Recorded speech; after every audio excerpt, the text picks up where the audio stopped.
our very first episode of Top 5 Tastiest, we've brought in the big guns. Sam Zien, aka Sam the Cooking Guy, is a leading global chef, restaurateur, and has become a global sensation due to his YouTube channel, Sam the Cooking Guy, which currently stands at 2.6 million subscribers. Hi, I'm Sam Zien, Sam the Cooking Guy, and this is my top 5.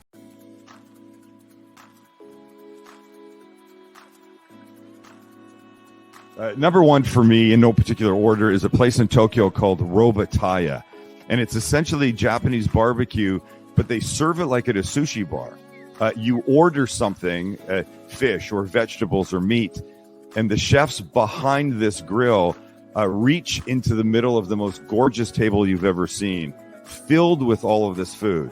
Let's say you get a fish, they pick up the fish, they do a few simple things to it, salt, not much more than that, and they grill it below them. And when the item is ready, they put it on the end of like a paddle and they pass it out to you. The same way they would pass to you your beer or appetizers that you ordered.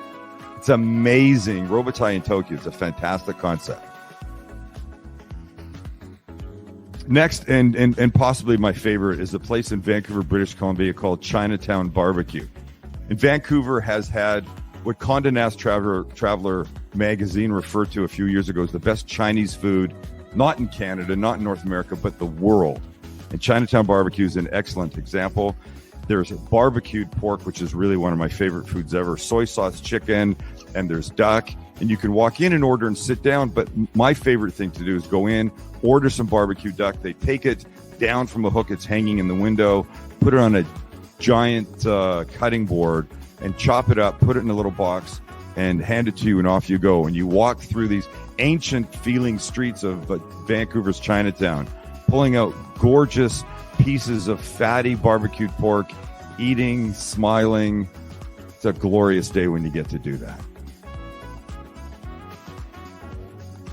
And just like people in Ireland might have their own favorite little local restaurant right down the street, whether it's Indian food or a fish and chip spot, in California, especially Southern California, taco shops are our thing. And they're everywhere, and they're small, and they're cheap, and they're ridiculously amazing. And I'm a horrible creature of habit.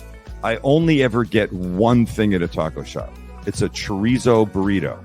So it's not Spanish chorizo, but it's Mexican burrito. Highly spiced raw pork mixed into this great combination that they cook on the flat top. They add eggs to it. They add potatoes to it. They roll it up in a large flour tortilla, and it is huge. It's gut busting. It's a lot to eat. I try to only eat half, but I find myself so addicted to the other half that I pull it right back out of the fridge about 5 minutes after I put it in. Chorizo burrito, greasy, amazing, and just one of the great joys in life. Anybody that comes to San Diego from wherever in the world, if they're with me, they're getting a chorizo burrito from Nico's, because theirs are the best. I'm from San Diego, and 20 minutes from our downtown is the Mexican border, and then, of course, the home of some of the best Mexican food anywhere, if not the best. And in the Valle de Guadalupe, the Guadalupe Valley is a small sort of farmhouse-style restaurant called Cocina de Doña Estela. And I say it's absolutely the best breakfast I've ever had in my life. It's very homey. It's like sitting in Estela's kitchen in kind of a farmhouse. But one of the things that she makes is machaca con huevo, which is, it's a beef that's marinated and then dried and then turned into like this really light kind of floss, they almost call it. And they mix that with onion and chili and eggs, and it's served with the most amazing handmade flour tortillas, her refried beans, which are absolutely 100% heavenly. It's always packed. It's hard to get in, but it is so worth about an hour and a half trip south from San Diego. If you're in the area, you absolutely have to go. If you find yourself in Tel Aviv, Israel, you must go to a place called Miznon, and it's Miznon, and they are known for their shawarma. There's always a line. You can get chicken, you can get beef, there's different vegetable, whatever kind you want. But they make they make their own pitas. They slice about a third of the top off. They open them up because they're light and airy, and they stuff them with the most amazing grilled meats ever. Their own sauces, their own tahini, their own shawarma sauce.